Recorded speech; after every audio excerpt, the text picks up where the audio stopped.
ആലുവയിൽ വീടിനു നേരെ പെട്രോൾ ബോംബ് ആക്രമണം. ഇന്ന് പുലർച്ചെ 4:40 ബൈക്കിലെത്തിയയാൾ വെളിയത്തുനാടുള്ള ബിൻജയുടെ വീടിനു നേരെ പെട്രോൾ ബോംബ് എറിഞ്ഞത്. അടുവാശ്ശേരി സ്വദേശിനിയായ ബിൻജ 1.5 മാസം മുൻപാണ് വീടുൾപ്പെടെ 5 സെന്റ് സ്ഥലം വാങ്ങിയത്. ഇന്ന് രാവിലെ ഒരു 4:40 ആയപ്പോ ഞങ്ങളുടെ വീടിന്റെ ഫ്രണ്ടില് ഒരു ബൈക്കിന് ഒരു 2 വീലറിന് ഒരാൾ വരികയും വീട്ടിലേക്ക് വന്ന് എന്താ പറഞ്ഞ് പെട്ടെന്ന് പൊട്ടിത്തെറിക്കുകയായിരുന്നു. മോൻ അവിടെ സിറ്റ് ഔട്ടിൽ ഇരുന്ന് പഠിക്കുമ്പോൾ ആള് വന്നത് കണ്ടായിരുന്നു. അപ്പൊ റോഡ് സൈഡ് ആയതുകൊണ്ട് എന്തെങ്കിലും കാര്യത്തിന് വന്ന് നിർത്തി പോയതാന്ന് വിചാരിച്ച, പക്ഷെ ആള് വീട്ടിലേക്ക് വന്ന കണ്ട് മോൻ എണീറ്റപ്പോഴത്തേക്കും എറിഞ്ഞു. വലിയ ശബ്ദത്തോടെയാണ് പൊട്ടിത്തെറിച്ചത്. പെട്രോൾ ബോംബ് ആണ് എറിഞ്ഞേക്കണത്.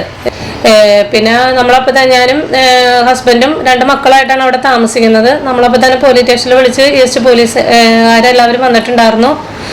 സി അടക്കം നമ്മുടെ വീട്ടിൽ വന്ന് അന്വേഷണം നടത്തിയിട്ട് പോയിട്ടുണ്ട്. സമീപത്തുള്ള ചിലർ ഈ വീട് വാങ്ങുന്നതിനെതിരെ ഭീഷണി മുഴക്കിയിരുന്നു. പുലർച്ചെ മകൻ വീടിന് മുന്നിലിരുന്ന് പഠിക്കുമ്പോഴാണ് സംഭവം. ഒരു കുപ്പിയിലാണ് പെട്രോൾ നിറച്ച് അതിൽ തിരിയിട്ട് കത്തിച്ച് എറിഞ്ഞത്. CCTVയിൽ ബൈക്കിൽ ഒരാളെത്തി എറിയുന്ന ദൃശ്യം തെളിഞ്ഞിട്ടുണ്ട്. ആലുവ പോലീസ് കേസെടുത്ത് പ്രതിക്കായി അന്വേഷണം ആരംഭിച്ചു. News bureau, Aluva.